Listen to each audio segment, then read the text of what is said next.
Assalamu alaikum, welcome back to the FAAAAAIIRDINKUM podcast. Today we were joined by a very special guest, Sheikh Ahmed, and another brother over here who's someone you don't know, but now you will, Ahmed Dannoun. Come on bro, poke your head in, go on. Assalamu alaikum. How you going? We've got the Co-Founders of Al-Ihsan Foundation, a foundation that is near and dear to my heart and many people from Melbourne, Sydney and all around the world's hearts. Along with it, do amazing work. We spoke about the foundation, we spoke about a number of other things to do with our internal battles as human beings and as Muslims and people in the charity space. What else did we speak about? We spoke a lot, so I guess you're going to have to listen to the FAAAAIIRDINKUM podcast so they can see or hear everything that we spoke about, inshallah. That's right. Don't forget to like, comment and subscribe and enjoy the video. FAAAAIRDINKUM. FAAAAAIIRDINKUM, mate. So many different times when there's struggle and I'm thinking, Ya Allah, maybe it's me. Maybe my intention number one is wrong. Maybe my actions, I'm doing something wrong. Yeah, you have to reflect upon yourself, fix yourself up, or you have to stay patient and keep making dua to Allah subhanahu wa ta'ala. Because Allah loves this. Allah loves an individual when he keeps crying out to Allah over and over and over again. You don't give up. Yeah. This is crucial for us. Many of us say, Ya Allah, arzuqni, Ya Allah, I'm looking for a beautiful spouse. Yeah. And it doesn't happen straight away, they give up.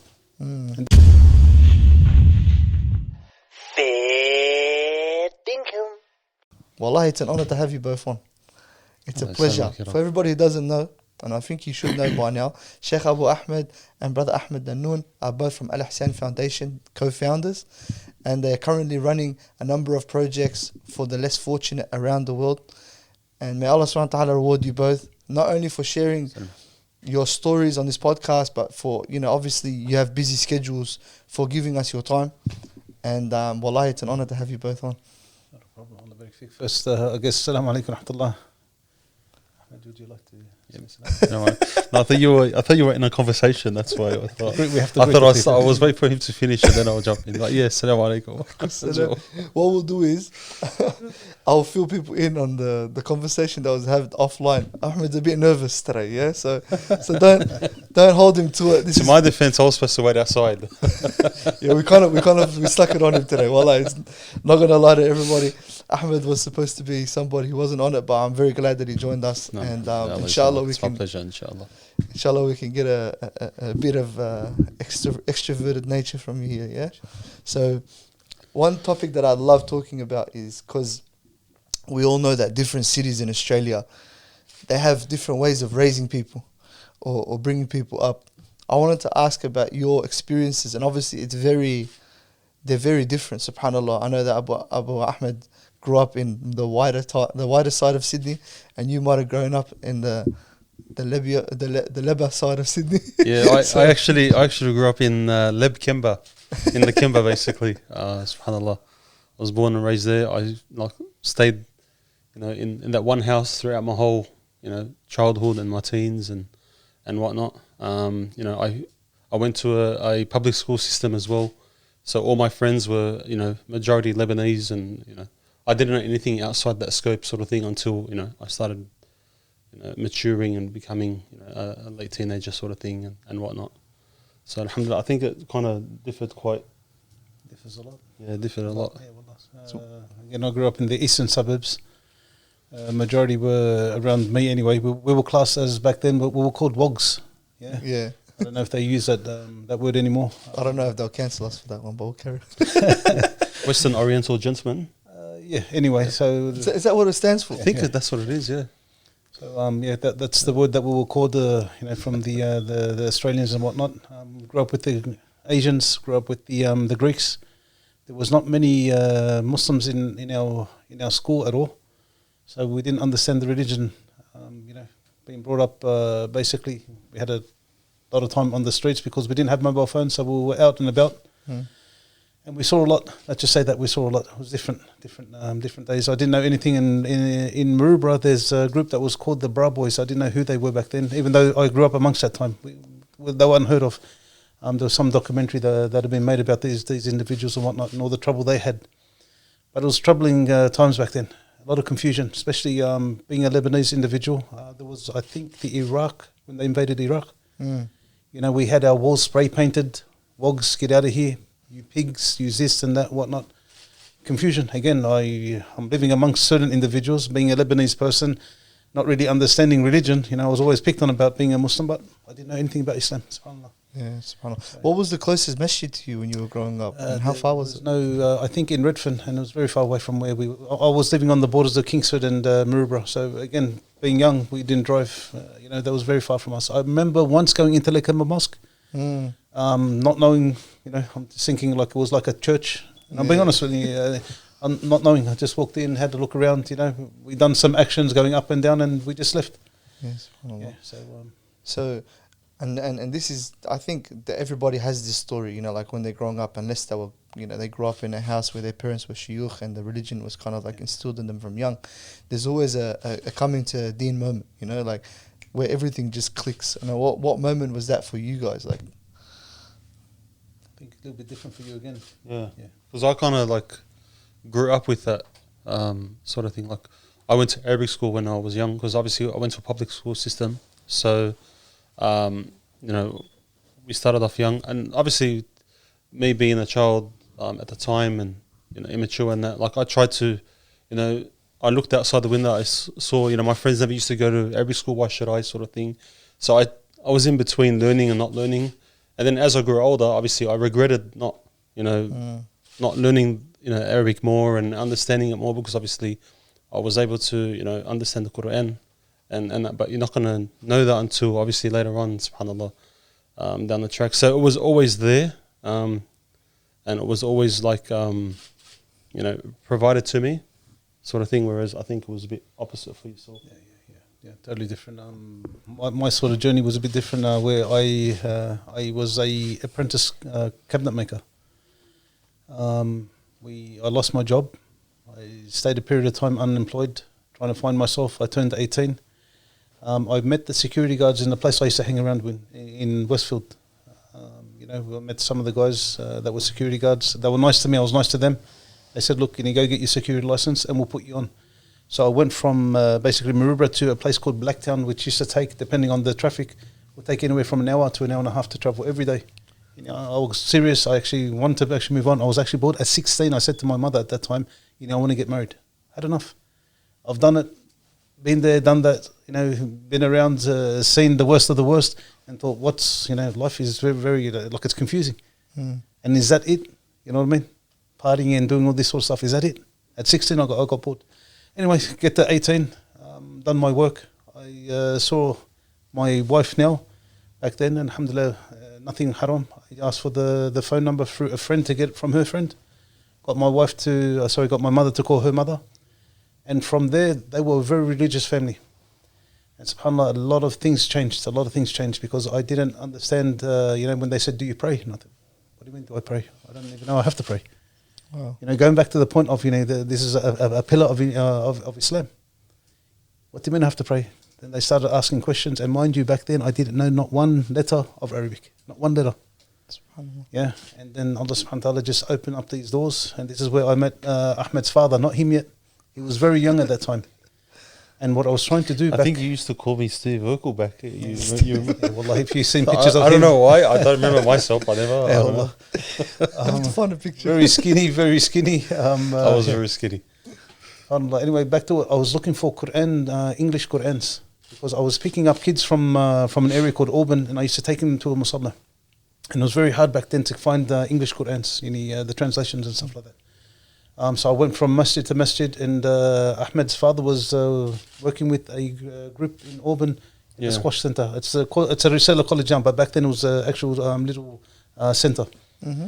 I went in there. I met his uncle. I'll have mercy on his soul. He's passed on, which is Sheikh Bilal Dannoun's father, and I got connected with Sheikh Bilal back then, and that's where we met young Steve Urkel, who's now Ahmed Dannoun. And we moved on from there, and Allah subhanahu wa ta'ala just blessed me in terms of understanding and getting understanding what this beautiful religion is about, and tasting the sweetness of Iman, subhanAllah. So I want to just go back to the proposal. Yep.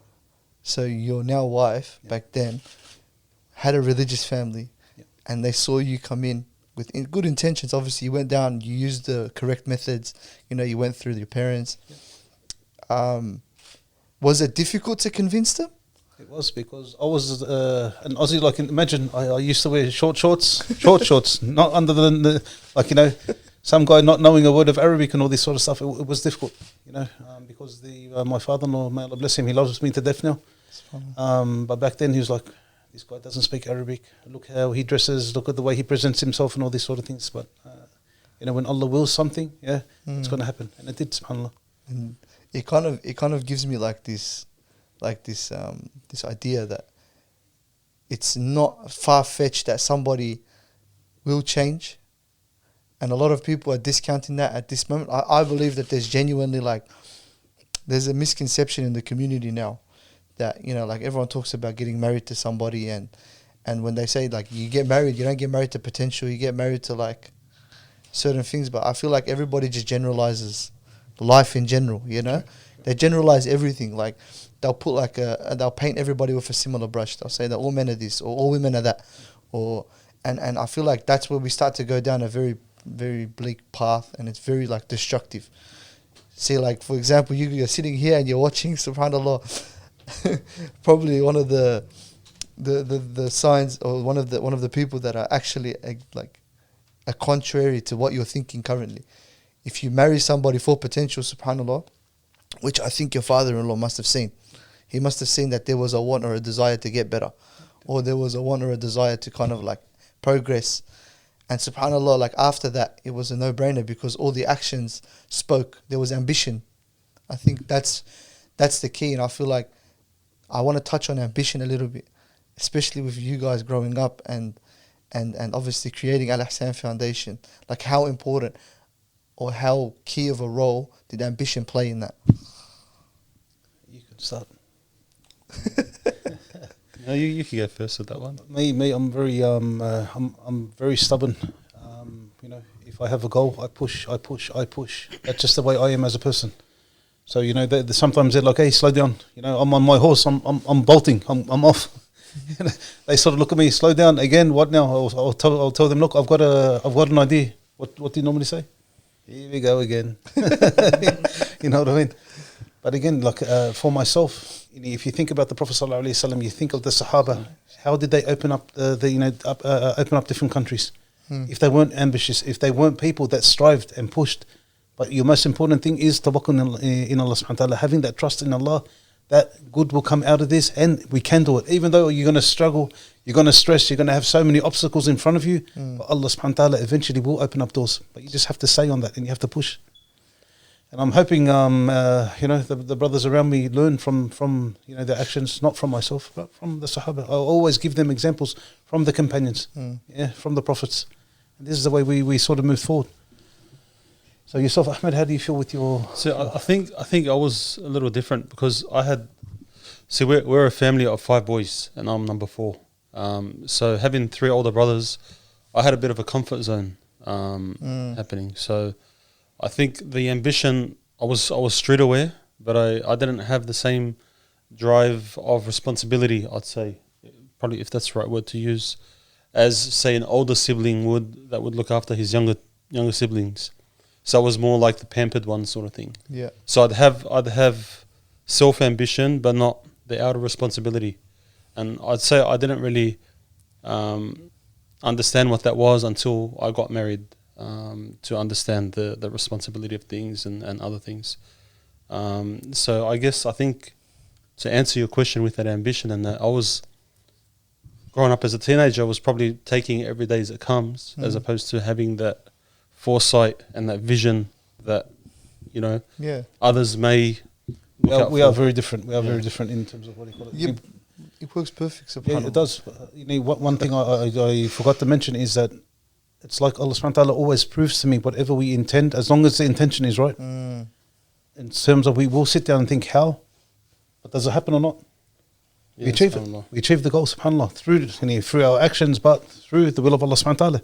Yeah. And that's an amazing feeling. You're thinking, how are we going to get there? And then subhanAllah, we achieve it, we strive, we make, subhanAllah, it just keeps going further and further and further, subhanAllah. Yeah, the process, you got to trust the process. SubhanAllah, sometimes I remember Sheikh would tell us, when you make dua, it's you can't sit there and think, you know, maybe if Allah, you have to say, you have to say with full conviction when Allah subhanahu wa ta'ala fulfills this dua. Yeah, but don't forget, when it doesn't happen straight away, you have to reflect. Why? Number one, am I doing something wrong? And wallahi, I hold myself accountable so many different times when there's struggle, and I'm thinking, Ya Allah, maybe it's me. Maybe my intention, number one, is wrong. Maybe my actions, I'm doing something wrong. Yeah, you have to reflect upon yourself, fix yourself up, or you have to stay patient and keep making dua to Allah subhanahu wa ta'ala. Because Allah loves this. Allah loves an individual when he keeps crying out to Allah over and over and over again. You don't give up. Yeah. This is crucial for us. Many of us say, Ya Allah, arzuqni, Ya Allah, I'm looking for a beautiful spouse. Yeah. And it doesn't happen straight away, they give up. And this is something that we have to be careful of. So we have to keep knocking on the door. 1000%. That's correct.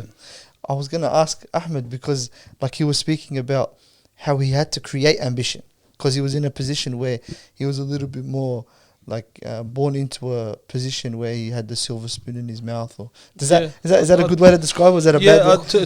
To a certain extent. Obviously, we grew up like, obviously we weren't, we weren't like a rich family or anything. We grew up within our own means, sort of thing, and that. But we were happy with what we had. You know what I mean? It was one of those sort of things where you survive off, the people that are around you, your neighbors, your family. You'd have. My mother, Allah yahfazha ya Rab, she would always make sure the house is clean and tidy, because you don't know who's going to knock on the door. And you grew up on people just knocking on your door, sitting down, and your dad would invite them into the salon. They'd have a cup of tea, things like that. So you had that sort of atmosphere around you, sort of thing. So it was more like, that sort of traditional sort of, lifestyle, if you want to call it that. You had more help with decision making by others. Yeah. I'd say that was probably the thing. So if there was ever, a foresight or anything that would come to mind, like there was always that support. Definitely. Sort of thing. So you feel like your environment had a massive effect on you becoming, or actually like achieving that ambitiousness, or that? Yeah, I'd say that. Yeah, whether it was by way of moral support, or I don't know whether you want to call it financial, whatever it is, like was always there was that sort of support. You didn't have to always, I wouldn't say struggle, but you wouldn't always have to, feel alone to achieve that goal, sort of thing. And you wouldn't, and I think that's probably what played a part in the drive, knowing that the support will be there at one stage or another, sort of thing. Yeah, it takes a village to raise a kid, huh? It's the truth. And I think one thing that I remember was speaking to another sheikh about was the concept of ummah, and how the way the deen isn't in essence individualistic, it's actually communal. 100%. And the problem is that society is pushing us to become more and more individualistic and care about me and mine and nafsi. Like there's a time for that in the hereafter. But when you're here, you actually need people in order for you to be able to get to that position where you can go to Jannah, or you've pretty much achieved your goals. And we can see a lot of the good deeds are surrounded by your interactions with others. Definitely. And how you deal with other people, because you can control yourself, but the difficult part is controlling yourself around others. The seerah can actually prove that. Exactly what you said. You hit the nail on the head, as they say. In the time of the Prophet ﷺ, Allah subhanahu wa ta'ala could have made the Prophet on his own successful. Yeah. But when Hamza became Muslim, 3 days later, who became Muslim? Umar radiallahu anh. That's when they actually marched to the Kaaba, because before that, the only one that could worship Allah in front of the Kaaba was the Prophet on his own, sallallahu alayhi wasallam. So now you have Hamza leading the Muslims and Umar leading the Muslims in 2 rows, and they went out and they worshipped Allah subhanahu wa ta'ala. This is the point of, you need a community, you need men, you need women, you need us all together to work together for the embedment of the community, subhanAllah. Definitely. What was the atmosphere like here in Melbourne, like with you growing up? Like, if I can reverse a role, just so I can understand, like, is that where would you fit into this scope? Like, you have the polar opposites. Like, where do you, like, how did somewhere in between. So growing up, alhamdulillah, I went to a Muslim and Islamic school until year 8, and growing up in an Islamic school was a little bit more of a, like, being bubble wrapped, It's like you're not really, like, you don't have communication with the outside world as much as Abu Ahmed would have had, like, reality, because majority of the community, or of the Australian community, like, we're 3.2% of the population. The reality is 97% isn't what we are, and our community or our bubble that we're in doesn't really dictate or show you what the reality is on the outside. So I actually ended up switching to a Christian school, which is the complete opposite of an Islamic school, in year 8. And what do I tell you? That was an eye opener. When you say Christian, you mean public school or Christian school? It was a Christian private school. Okay. But it wasn't like one of those bougie ones. It was like, because we didn't come from like the best, we were not from like a rich area. We're from like a, like a standard middle class area, alhamdulillah. Like Allah blessed us. Like my parents, my dad was always like going to the mosque and telling me about the deen and stuff like that. But it's a massive wake up call. You don't understand the ni'mah that you had until it's gone. Yeah. Being around Muslims and being in an environment where, like you have a choice to be Muslim, or you have a choice to gain that knowledge. Because when you go to a place where that's not an option, a'udhu billah, your brain doesn't compute. And then you're around people that don't have a filter, that don't fear Allah subhanahu wa ta'ala, and that, they go through life abiding their nafs. So for me, it's like, I was exposed to so many things that I never thought I'd be exposed to. And I've seen so many things. That's why people are like, and as you were saying, kind of grew up with a bit of street smarts, but it's like street smarts that you didn't acquire because you wanted to, or because you actually went out prodding and probing what's going on, but because it was kind of forced upon you. But enough about me. I want to bring it back to you guys. Look, I think with that, it gives you a lot of experience, and staying in a bubble is good in terms of protection, but knowing the real world and getting out there, especially when you start dealing with non-Muslims, giving da'wah to non-Muslims, how to take criticism, this teaches you a lot. Definitely. So I think again, I get protection is crucial. Yeah. But knowing how to interact with others it's also important. Yeah, the wisdom behind the knowledge plays a major part. That's for sure. And in a way, like that's where I think, and you could probably relate to me on this, like we're thankful for going to public school systems because we know how to interact with outside our scope and outside our bubble. Like our teachers at the time, none of them were Muslim, but when you'd have the odd Muslim teacher, which we did have at the time, we're like, oh, wow, and we'd freak out, sort of thing. Yeah. And he was like a celebrity to us, sort of thing. Yeah. So it was different. Yeah. And for me, I didn't like the libos, man. Wallahi, because I was I don't know if I mentioned this before, but I was heavily involved in martial arts. So I would go to tournaments. We'd go up to Homebush where there was a sports stadium, and all you hear is this noise, and we look up. I'm with the Asians back then. They're very quiet individuals. We look up and there's all this screaming, and whenever they're fighting, you effing, all these words came out. Who are these? And I find out they're libos, and I'm like, I don't know. What's wrong with these guys, man? They're crazy, you know what I mean? 100%. SubhanAllah, just it was a different time, SubhanAllah. Yeah, so for me, this is something that I picked up on, SubhanAllah, was you don't understand that blessing of being around Muslim brothers and sisters if you're if you're consistently in the community. You don't understand how important it is to be in there until you're outside of it and you're dealing with people that are outside the community that don't have that same mindset or that same, attachment to the deen. And that's, wallahi, I think everybody underrates that. I believe that if we don't have these spaces, or we don't have these places that, the generation before us had created for us, these places, these safe spaces, these halal restaurants, all these kinds of things, I think that's what we have to understand is one of the biggest blessings, is the fact that there were people before us that understood the importance of that, and then they created those things, because if they didn't exist, God knows where the community would be, I did want to ask, and this is something more to do with, juggling life, and we're speaking about this off the podcast, was juggling life, because running a non-for-profit organization isn't a small feat. May Allah subhanahu wa ta'ala reward your work. But we know that it consistently, it requires you to be on your toes. You have to be overseas. You have to be away from family. Sometimes jet lag will get to you, and then you're physically or mentally drained. You get exhausted, burnt out. There's all these sorts of things that occur. And I know Ahmed smiling because he's like, yeah, I know exactly what you're talking about. I'm gonna shock you. When it comes to jet lag and whatnot, we'll come back from overseas. We land generally 10:30, 11 o'clock at night. By the time we get home, out of the airport home, sit with the family a little bit, it's roughly you go to bed 1:30. We are the first people in the office the next day. Yeah, just again, it goes back to passion, understanding. Also, being a leader is something different. And this is something in our office, when I'm already there, I'd say, I'll drop my son off in the morning. I'm at the office at 8:15, we open at 9 o'clock. I'm the one that opens up the shutters. I'm the one that opens up the doors. And wallah, there's not for yet. But if you want to be a leader, you have to lead. Yeah. So again, when I'm dealing with myself, I'm strict on myself in terms of don't be lazy. I can sit back. Don't misunderstand. In terms of just saying who's going to question me. No one's going to question me. Well, we came back late. I can take a day off, but I won't take a day off. I want to be there before everyone, and I want to lead by example. Because when you're dealing with amanat of the ummah, Allah subhanahu wa ta'ala, number one, He's going to question you, and number two, the community also question you in terms of what you're doing. Yeah. So leading by example, making sure we're doing 100% by the organisation, by Allah subhanahu wa ta'ala, and we move forward from there. Again, I'm a little bit different than tiredness. Ahmed seen my downfall in terms of my peak.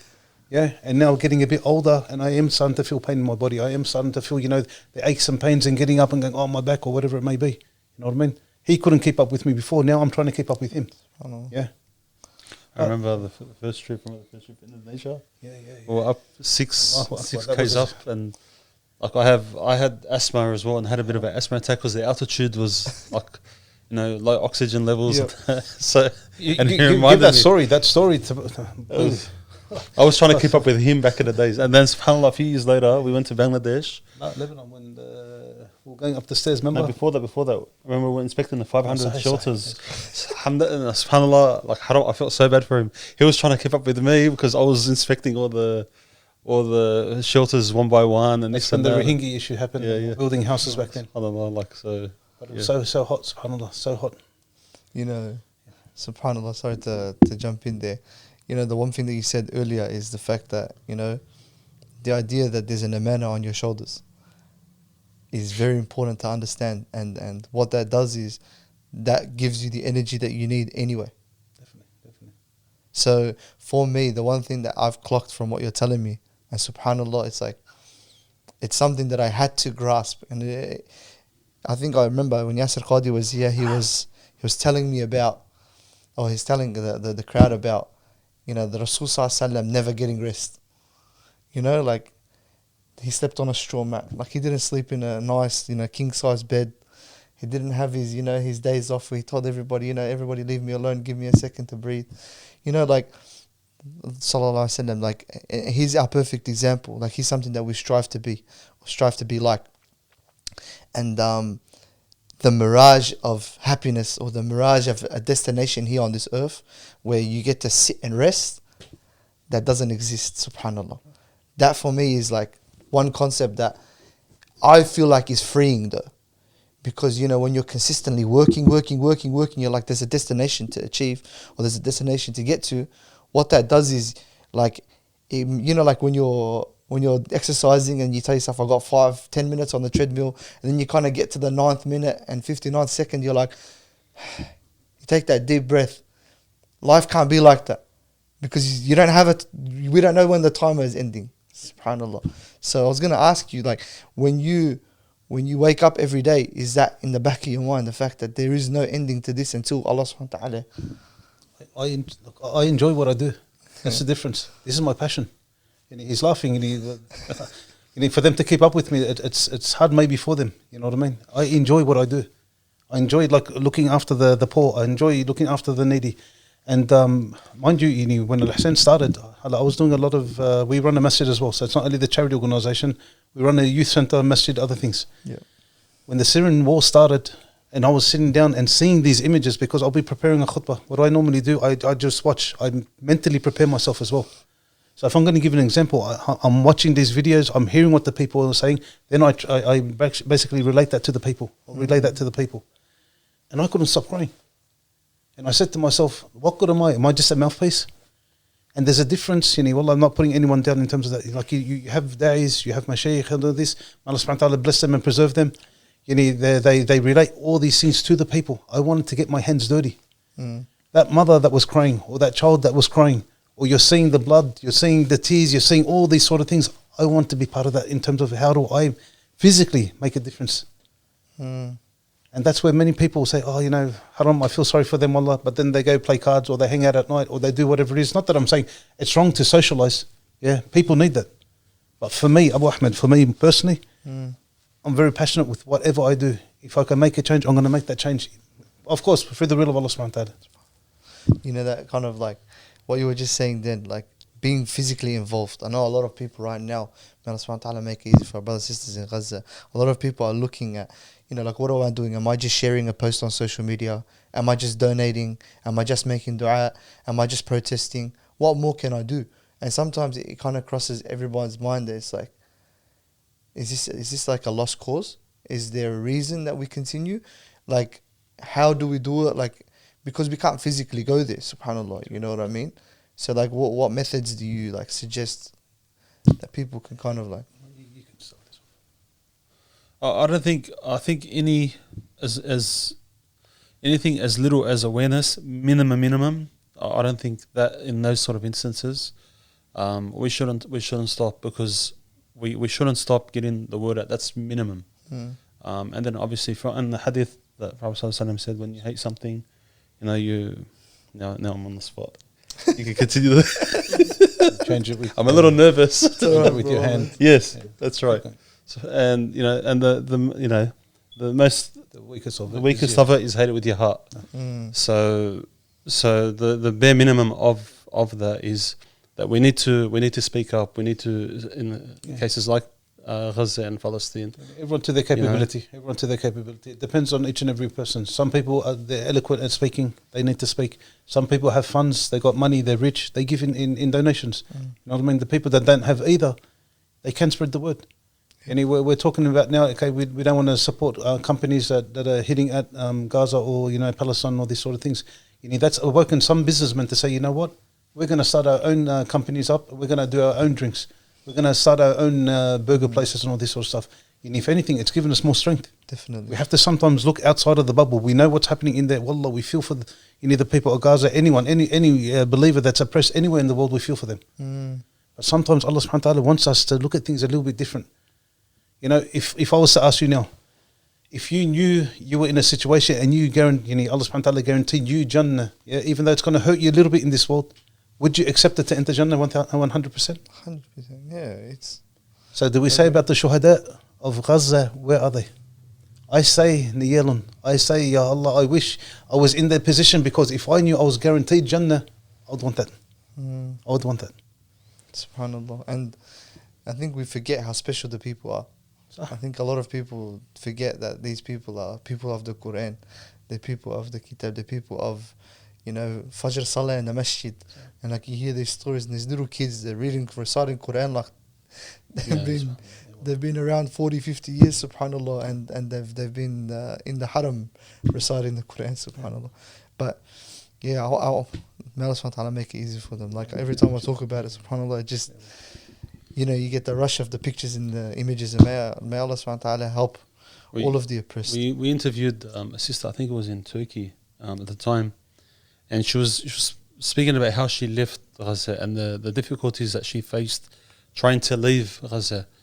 And then she said something at the end like, had I had known that what I'm going through now, I would have stayed where I am, and I would have died with dignity and honor and respect. Then going through this honor that I'm going through now, like I have to rely on handouts, I have to rely on this, rely on that. And she just wants to go back. She goes, just send me back. I want to go back. She goes, if I can go back, I'd go back. I'd at least die in dignity with my brethren, with my brothers and sisters, and things like that. Like that's how the world sees them. Like they're the heroes, subhanAllah.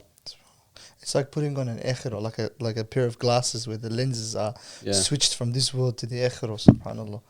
Yeah. And I feel like it's important for all of us to understand that the Rasul ﷺ didn't tell us to remember death often for no reason. No, definitely.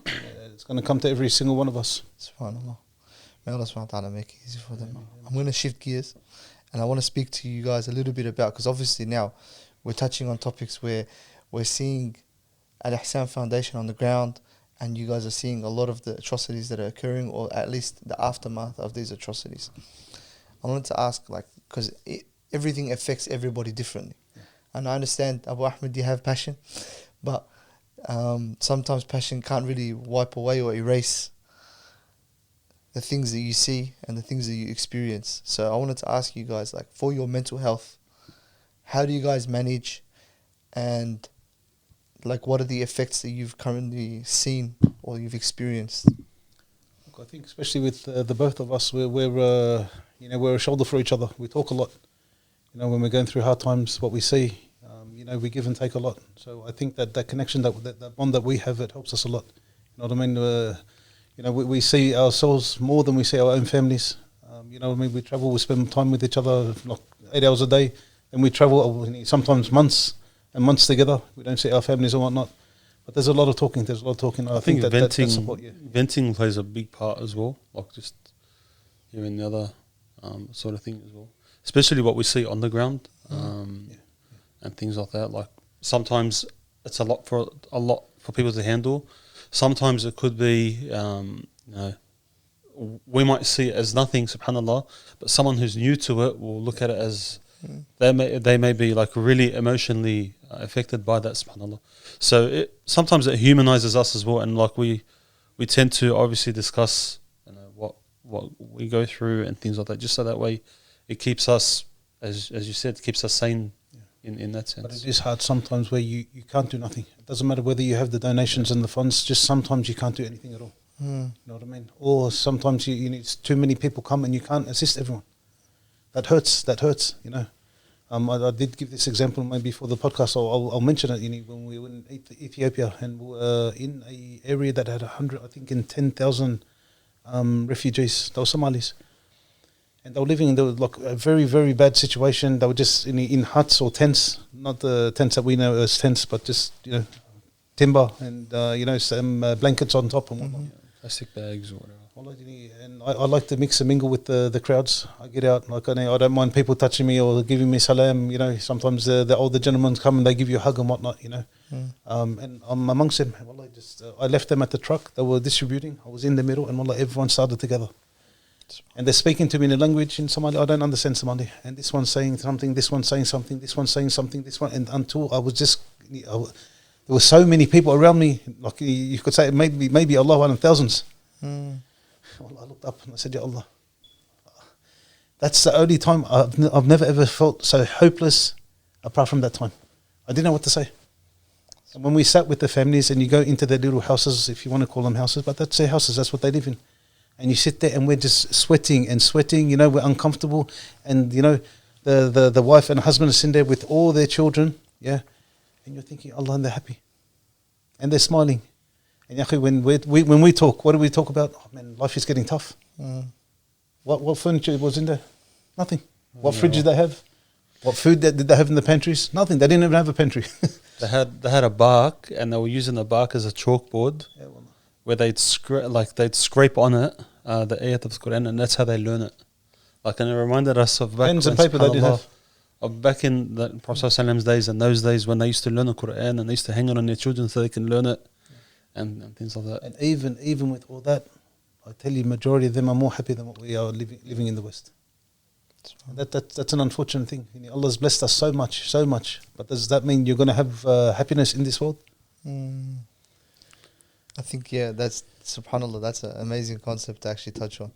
It's just that I think a lot of people, when they see the Deen, they think that the Deen is unlocking ease and happiness in this world.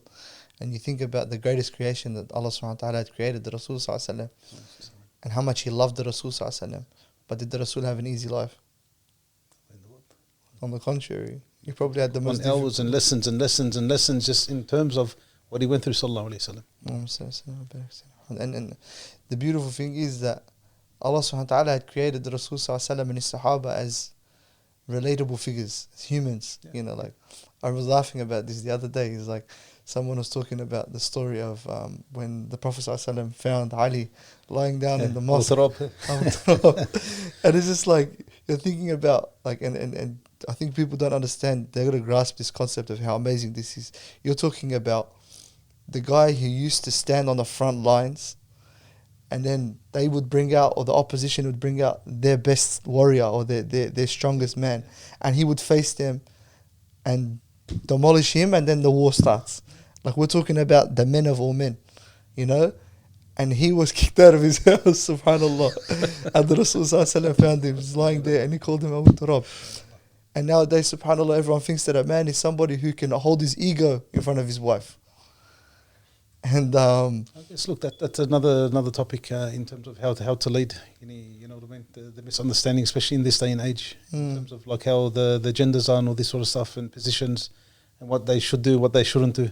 But just one, I know we don't want to talk about this, just the terms of respect. Respect is gone. Once respect's gone from any marriage, finished. It's all over. They call it emotionally checking out. Yeah. So as soon as either of the two parties emotionally checks out, what happens is the relationship just starts to crumble from there, because the base of the foundation, as Abu Ahmed was saying, the respect, when it goes, the respect for either party, when that goes, pretty much the house is built on termite timber or whatever you want to use, bro. But let's switch gears, inshallah, because I know that topic is probably a topic for another day. But one thing that I did want to speak to you guys about is, subhanAllah, like we know, mashallah, the great work that Al-Ihsan has done and the great work that Al-Ihsan is doing currently. But we want to know, inshallah, what is the future plans of the foundation, inshallah? For the foundation, We have our local initiatives that we're about to start, inshallah, which is our drug counselling services, as well as our local initiatives where someone who, or a family that could be doing it tough, can come have a meal. We can also we're also looking at concepts of additional seminars, workshops, and other counselling services. They can come as well, and you know, people that need to, you know, I've got a blank. With our community, we're finding people get in trouble due to their social issues. That's our biggest problem at the moment. Now, a lot of people going on to drugs and alcohol and other things due to their social issues. We want to try to tackle that early. You know, so again, it's a drug counselor, not rehab yet. Rehab needs more effort, more professionals. I can't deal with it. You know what I mean? A lot of the sheikh can't deal with it. They can give advice, but to know the actual problems and how to solve problems for these individuals, we need professionals on board with that. But if we can tackle the problems earlier, for instance, you might be brought up in a family that is troubled. Mum, dad, always fighting, arguing. You know, you don't see love, you don't understand love. You're not getting enough attention from your parents as you start looking out. Someone guides you towards, oh, look, you want to forget your problems? Have a drink. Try this drug. Have a sniff of cocaine. Smoke this marijuana or whatever it may be. That's how it always starts. You know what I mean? So we want to start early with these people and have a place, a hub. Because look, we're establishing a masjid, but many people that are addicted to something, they may be embarrassed to come and talk to a sheikh or come to a mosque. They might, humiliate themselves. So we thought having a place close to the masjid where someone can come, no one's going to notice them. They're going to feel more comfortable. Then slowly introduce them back into the community or back into the masjid. Yeah. So it's also like a vice versa effect as well. Like you bringing your children to the masjid and then you see someone who's getting therapy, who might be doing good, but the person may not be comfortable with him around his children.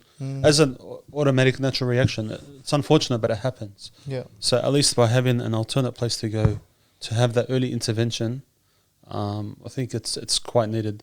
Also, it gives them a place to go to without feeling that embarrassment or that shame or whatever it is that they may feel. Try not to reinvent the wheel as well. There's a lot of good organisations out there that are doing certain things locally. So again, why don't we try to do something different, And there is a definite need there. So that's what we're trying to do. But internationally, tabarakallah, we're established in Lebanon, in Turkey. We're working in 23 different countries. We're about to finish another orphanage in Ethiopia. I think between 200 to 300 orphans can actually live there full time. Get all their care, services, everything done from the morning till night time, fed, dressed, education and everything. And these are things that we're trying to do. I think we have land in Malaysia as well. Once we finish Ethiopia, we're looking at starting that as well, inshallah. And these are people that came and said to us, this is the land, Ethiopia. The brother gave us 30,000 square meters. Yeah, 30,000. 30,000 square meters. He told us the next day he put it into our name for free. SubhanAllah. That's barakah from Allah subhanahu wa ta'ala. Again, that's what I was trying to say. When Allah opens up doors and you just, you're inshallah, ya Rabb, Allah subhanahu wa ta'ala keeps us sincere. Yeah. But doors just start opening up. SubhanAllah. The one thing that I loved about, like the work that you guys do, and I'll quickly just jump onto the cataract surgeries, because for me, like the idea that somebody lost their sight, which is something that we take for granted, especially every single day. Like, we hear about just the blessing of eyesight putting on one side of the scale in comparison to, like, was it 300 years of ibadah? That alone, like, would shift somebody out of favor and with Allah subhanahu wa ta'ala. Like that's how much of a blessing being able to see is. And kind of got to the point where like we feel entitled as a community. And we only like everything that we have now is going to continue to stay with us. And you can imagine that the people that you see at one stage were probably in the same position as us. 100%. And it's like a reality check for everybody that like one day you can wake up and everything's just dark. You can't see anymore. Yeah. And subhanAllah, the surgeries that you guys do, the cataracts, not only do you guys help people see again, but you hand them a mushaf. Is that correct? 100%. And I feel like I think it's integral for the Yeah, you have to understand some of the people that we meet. There was, I think, when not the last one, the trip before that for the cataract. There was a young sister there. She had a problem with both her eyes, so she had to have a bilateral operation. And generally, sometimes they're young, you know, and we'll ask questions: what happened to this person? What happened to that person? The elderly, you understand, from age, the sun. They would have got dirt in their eyes. They may have had an injury. This is how cataract happens to many people. But this younger sister with both eyes. And they said, look, this woman, basically, her husband divorced her when she lost her sight. Her family rejected her. Again, look how crucial. We're talking about something easy. Like last night we went out with Brother Adam to have dinner. Allahu Alam how much he would have paid for the dinner, but more than likely would have cost between 100 to 250 maybe for all of us. And for that little money of $110 just to operate on an individual, which takes 5 minutes, this lady was able, because her family rejected her, her husband divorced her, there was no one there for her at all. A whole community, again, we can't say why did they do this. This is just the way life is, unfortunately. We were able to give her dignity back and her life back through the will of Allah subhanahu wa ta'ala. And when you're in the operation, just a side note, we had our cameraman that was filming one of the operations. He passed out.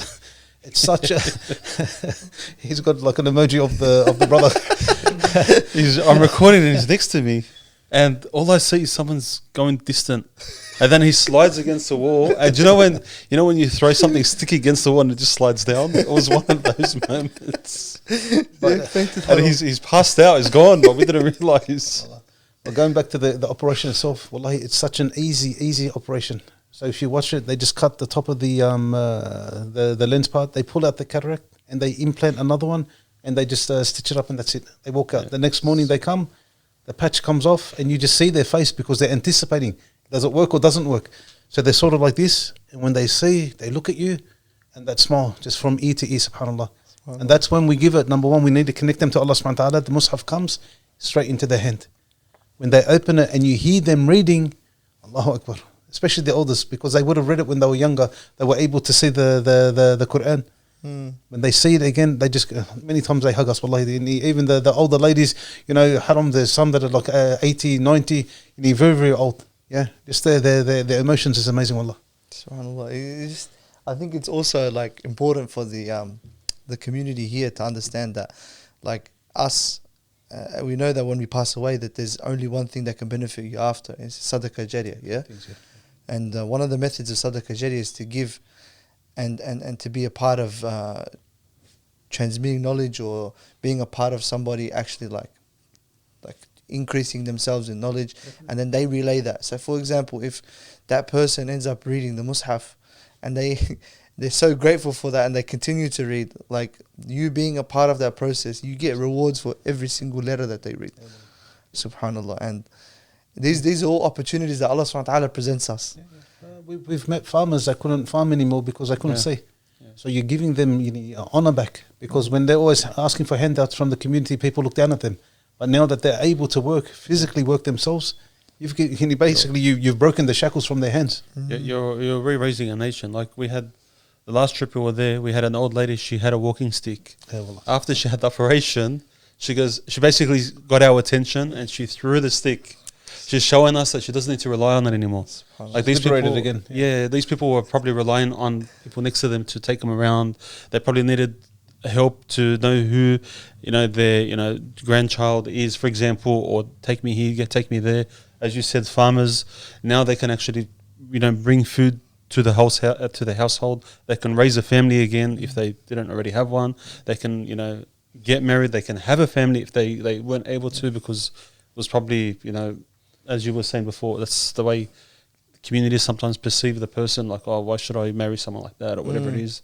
You know, you're basically, it's a sustainable sadaqah jariyah at the end of the day, subhanAllah. Like, there's so much benefits with just that one little. And we don't understand, like, there's a concept called butterfly effect. So, yani, these ripple effects, Allah subhanahu wa ta'ala knows everything, you know. His knowledge is wasi'a kulla shay, you know, it's all encompassing. And Allah subhanahu wa ta'ala knows every single, like, little, like, atom's worth of benefit that you've brought based off of what you've done or what you've given to these people, subhanAllah. And people, like, they don't understand that small actions in their heads are like, they belittle small actions, but small actions can go a long way, especially when every single, every little molecule in the hereafter matters, you know. It can get you over the line. You never know, subhanAllah. You know, like we hear about the lady with the dog that wanted to drink water. Allah forgave her. SubhanAllah. So it's very important for us, you know, like the concept of judging, we need to leave that to Allah. Yeah, definitely. And we look down at people, we look down at certain things. Wallah, we should leave that in the hands of Allah subhanahu wa ta'ala. He's the judge, he's the one that's going to be judging everyone. So let's leave it to Allah. 100%. I feel like the funny thing was, like, I start to see things through the lens of, like, you only have so many battles in life you can fight. Sure. Why would somebody else's problems, why would you rather put somebody else's problems into your life and make that a battle? Like, you won't even have enough energy for your own battle, subhanAllah. It's like you're creating more issues for yourself. That's true. But Abu Ahmed, speaking about judging, I feel like this is a good segue to speaking about your recent, I don't know if you were on social media before, but I know that you've jumped back on social. There's this app called Tik Tok which I never understood, but I understand now, unfortunately. Yeah, subhanAllah. I want to get your first impressions when you opened it, because I heard a funny story at the Abu Taymiyyah tour that. So going on social media, getting back into the da'wah, you know, I'm trying to find out how can I get the message of Islam, or just a little bit piece of advice, to the youth, to problem people and all this sort of stuff. So Ahmed always helps me with these. He actually talked me into opening up a Facebook. Don't Not go TikTok, there. No, I'm saying Facebook. Okay. I said Facebook. That was close. So he put me on social media originally. So anyway, we spoke. We're doing these little clips, anywhere from 40 seconds to about a couple of minutes. People's, I'm not going to say IQ, but their level of concentration is very short these days. So we're trying to get a big message in a short time. Anyway, we're doing our best with that, inshallah. Anyway, I'm just flicking through. I don't understand anything. Like, you're seeing bad things, may Allah's protect, but you're seeing some other things. Then I came across, because when you start looking at Islamic content, you know, halal restaurants start to come in, what the Muslims are doing, all this sort of stuff. And then, you know, I hear about this thing. I've heard of Asai, but you know, I'm thinking, what's going on? Anyway, I see some brothers in Melbourne saying, about texture. Unbeatable. Yeah, unbeatable texture. Then after that, I hear about something, the community are talking about that same individual, about how there's holes in his Asai, so he's not filling it all the way up, so they're saying you're deceiving us. Then they came out and said, hey, there's no more holes in the Asai tubs. Okay, khair, inshallah. Then, you know, this person's verse this person and come to us. And then a brother that I met not long ago, you know, when I actually heard the word, Allah, what's this? And you know the amazing thing, and how social media pushes individuals like far and wide. You're with us with Abu Taymiyyah. Yeah. Every state that I mentioned it, all the children, in every state, everyone knew this one word. Yeah, I went and visited the brother. May Allah subhanahu wa ta'ala protect the brother. I actually got permission from him. He's a beautiful brother, actually. Yeah. I got permission from him, and he knew who I was. I was actually like, he was sort of saying, "Oh, you're from Al-Ihsan and all this." I'm saying, "Yeah." I go, "Brother, look, I've been saying this. Do you mind?" He said, "Wallah, you got full authority. Do what you want." You know what I mean? SubhanAllah, yeah. SubhanAllah, just the blessing in terms of social media. If you just have the right intention, number one, and the right word to go out. So again, the issue of TikTok is there's too many mouths, too much fighting, and for some strange reason, I'm finding the youth at the moment now. You're like, I've got Ahmed, my oldest son. You know, he's close to 26, 27. But he's not my son yet. You know what's funny? No, don't even bring it up. That's a bit too far, that one. I'm not going to bring it up. I'll cop it all the time. No. Initially, when I first met you guys, I mean, this is when I came down to FCCA, this would have been like maybe a year or so ago. Yeah. SubhanAllah, I was always shipping out. I'm like, that's so nice. And then Adam's like to me, no, don't, bro. Subhanallah. But I did want to ask you guys. I think this is a question that's been on my mind, because you guys, I know you go a lot of places for humanitarian work, but you also get like maybe a little bit of time to kind of like really experience and take in the countries that you go to. I don't know if you do, or maybe make. I'll tell you a little secret again. I don't think a lot of people think I'm weird. Me personally, they had to follow because they need to follow somebody. I refuse to go sightseeing. Really? I refuse to do any of this. Me personally, think about it. I'm in a camp. I'm with people that are starving. There's nothing. And again, don't misunderstand. This is just me. How am I supposed to enjoy myself? Yeah. How do I enjoy myself? Consciously, it's not. Yeah. And when I'm with someone that's begging for a plate of rice, yeah, and we're going to go out there and splurge. This to me, it's very difficult for me. And again, I'm not saying again, whoever does it, may Allah bless and protect. But everyone deals with things differently. I feel like I'm going to be ungrateful to Allah subhanahu wa ta'ala. Allah subhanahu wa ta'ala has put me into a certain position. Yeah. Again, I feel like I'm a beggar, not for myself, but for the poor. Yeah.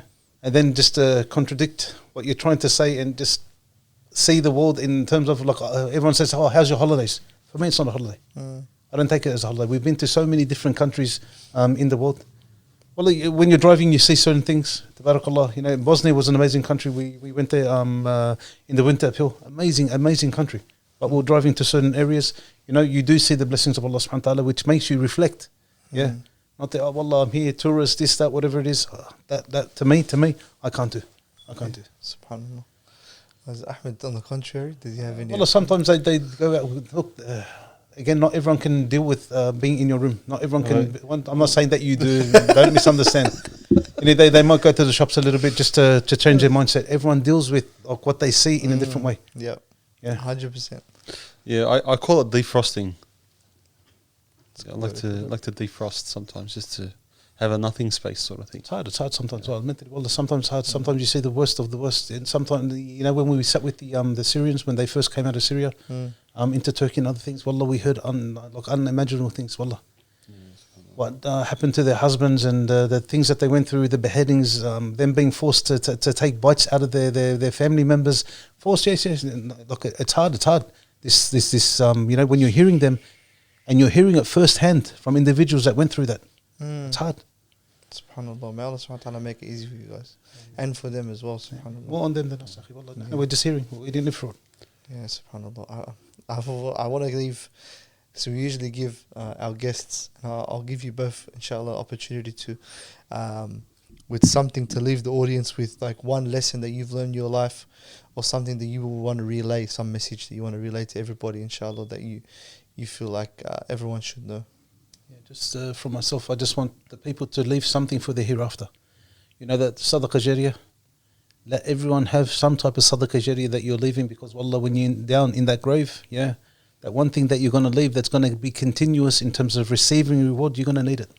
Even let's just say, you died and you're a person of Jannah, but you can get to a different level. So in terms of being greedy for the hereafter, do that. Because if you look at the prophets and messengers, the companions, they were greedy for the hereafter. They were always competing. And we need to compete. Don't compete with other people, compete with yourself. How much more can I give? How much more can I take for the hereafter? Dunya, Allah's promised it. And this is one misunderstanding. The dunya, Allah's promised. This is your rizq. This is how much you're going to get. Whether you're going to purchase a house, whether you're going to have 10 children, you're going to have 5 children, you're going to be happy, not happy. This is all written down. But the hereafter is in your hands. And where you want to be in the hereafter, that's up to you. That's what I want to leave you guys with, inshallah. Ahmed, you got anything for us? Look, Sydney being Sydney, and obviously you can probably relate to it to a certain extent, but it's everyone knows that to be a rat race sort of thing, and sometimes we tend to forget like who we are and what's the reason for us being placed on this earth, and by doing, I think the thing that I would probably leave with is that at times when you feel that you're not human, try to do things that humanize you. Try to do good, do something, There's a concept that, there was a movie that once saw, they said, like, pay it forward sort of thing. If you can't do anything with your hand physical, or do, anything with that, try to pay it forward. Even though you might have that sense of, self-gratitude or self-satisfaction at that moment, but it does humanize you in a way. If you can't do that, otherwise, continue, you know, your charitable efforts, because wallah, it goes far. It goes a lot of places, subhanallah. And, you know, just the person being on the receiving end, the immense dua that person may give you, you know, as a scholar once said, you know, their arrows never miss. You know, their dua to Allah subhanahu wa ta'ala, they're the ones that, you know, you want to try to make sure that dua is accepted for you, inshallah. Yes, there was a story, just before we end, I just wanted to tell the viewers the story of the guy who never prayed. You heard this story before? So there was a brother that never prayed. I think he was in Egypt. And there was another brother who had a dream. And in the dream, someone kept telling him to take that man with him to Umrah. He never met this guy, doesn't know who this guy is, but in that dream, he had it on a number of occasions, kept telling him, take that man to Umrah, take that man to Umrah with you, because you're going to Umrah soon. And then he's like, khalas, this must be like revelation. Khalas, I have to take this guy to Umrah. So he goes to the guy, he goes to him like, I have to take you to Umrah because I've had this dream consistently and I feel like I have to fulfill it. And the guy says, no problem. So he goes to Umrah with him, and this guy, mind you, he's never prayed before in his life. Does not pray, never prayed. He goes to Umrah with this other man, and he sees the Kaaba for the first time, breaks down, does his Umrah, and then they go to eat lunch after, and he said like, I want to make up for lost time. Like, I feel like I've lost so much time, I'm going to go back and do another Umrah. So he goes to do another Umrah, hours pass, and the guy's like, where's this guy gone, subhanAllah, like he hasn't been back, we haven't heard from him, and we need to know what's going on. He finds out later that the man passed away in sujood in front of the Kaaba. And he goes back home to Egypt, and he finds the wife of the man. He goes like your husband died in front of the Kaaba in sujood. He's a special, that obviously he's a special man. Like, what did he used to do? Like, what's the secret? And she said like, he never used to pray, but he used to always, when he was coming home from work, he used to always take care of this old lady in the street. And this old lady used to always, subhanAllah, this is every time I hear this, just, he used to always take care of this old lady in the street and tend to her needs. And she'd always make a dua for him. May you have a beautiful ending. That's it. That's the only dua she used to make for him, always. May you have a beautiful ending. And subhanAllah, how that dua was accepted. And like you were saying, the arrow never misses. Yeah, subhanAllah. And I guess that's what counts, your ending. Because you could be a believer all your life, worshipping Allah subhanahu wa ta'ala, and near the end, and there's a narration mentions where the person is a believer and in the morning, and then by nightfall he becomes a disbeliever. The ending is what counts. SubhanAllah. So, Allah give us an ending, inshallah. Allahumma ameen. I feel like that's, alhamdulillah, the perfect way to wrap up. I want to say Jazakallah khairan to the both of you for joining me. I know you guys are busy and your schedules are jam-packed, Allahumma barik, but we really appreciate you guys coming here. And we appreciate you, Akhi. We've met you, the last few months we've been seeing a lot of you, and we want to say keep up the good work, Akhi. Keep up the good work. Stay sincere and keep pushing, Akhi. Allah bless you, inshallah. Allah, I appreciate you both. Jazakallah khair for having me. And us as well. And me in last minute as well, especially. And the brother that's behind the scenes as well, huh? We can't forget the hidden talents as well, inshallah. His name is Ahmed, obviously. Of course it's going to be good. Ahmed, huh? Yeah. I'm surrounded by them guys. But Jazakallah khair. I'm going to have all the links for Al-Ihsan and Sheikh Ahmed and Ahmed Dannoun's social medias in the links below, inshallah. Don't forget to donate. You understand what the importance is from this podcast of building a legacy for yourself in the hereafter. So let's start getting you there, inshallah, for Al-Ihsan Foundation. Brothers, again, Jazakallah khair for joining us. May Allah subhanahu wa ta'ala reward you both. And assalamu alaikum wa rahmatullahi wa barakatuh.